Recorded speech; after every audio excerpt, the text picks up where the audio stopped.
When you're deep in the middle of building something, especially if you have been building it for years, it's easy to trust momentum. Like it's a signal. If it's growing, it must be right. If people value it, it must be meaningful. If it's working, it must matter. But there's a quieter, harder question underneath all of that. How do I know if I'm building the right thing before it's too late?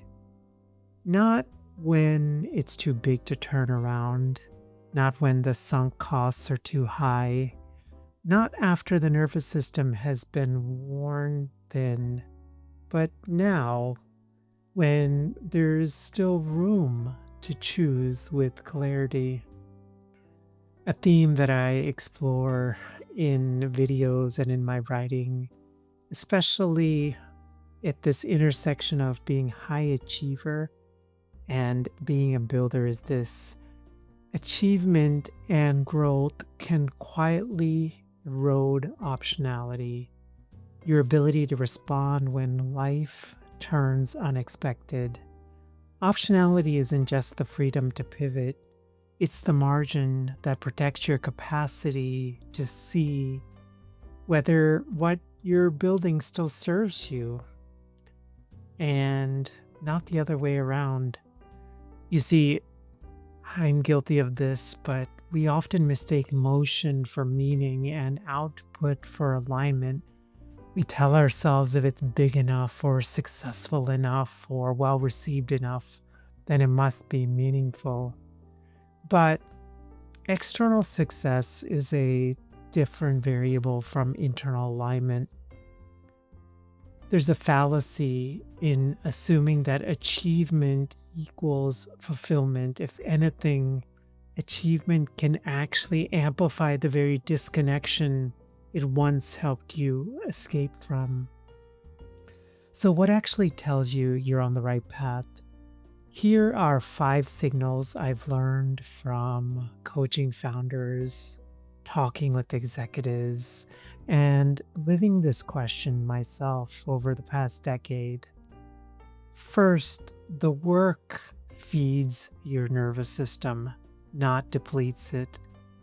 If you wake up each day feeling worried about falling behind more than curious about what's ahead, that's a sign that your direction is being driven by pressure rather than purpose.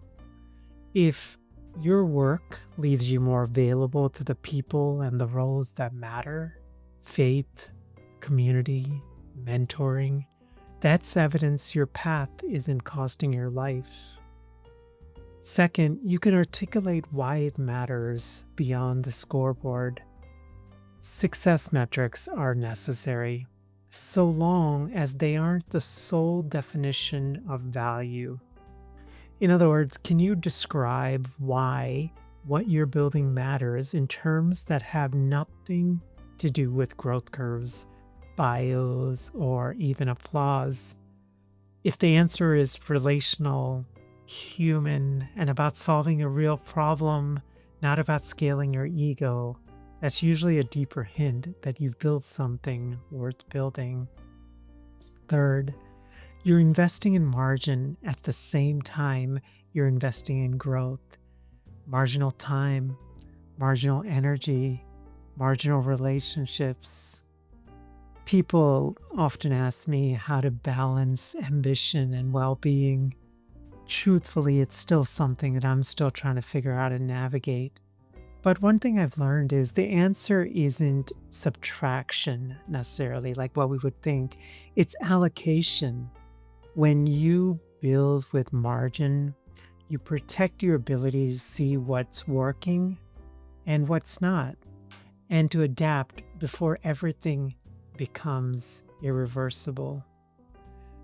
Fourth, you're learning identity beyond outcome. One of the hidden costs of overachievement is identity overgrowth. It basically means that your sense of self becomes too tightly fused with what you are producing or building. And when that happens, any disruption feels like a personal failure.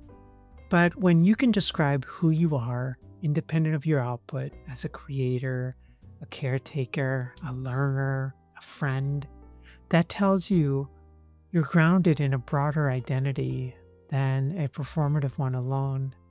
That's why people who reach a milestone and suddenly feel empty aren't confused, they're misaligned. Fifth, you can imagine stepping away without losing yourself. That doesn't mean that you want to step away. It means your sense of self isn't on the line every time you check analytics, open your inbox, or plan your next pivot. If you can envision your work continuing without consuming who you are, that often means that your building belongs to you, not the other way around. None of these are obviously binary indicators, of course. They're more like vibrations, things that you feel in your body, your relationships, and in your rhythms long before the numbers catch up.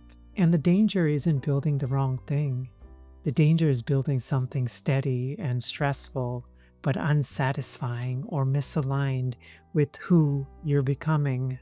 That's the trap high achievers fall into, a life that looks great on paper, but feels brittle inside. So if you're asking, is this the right thing? Start by asking, is this the right you?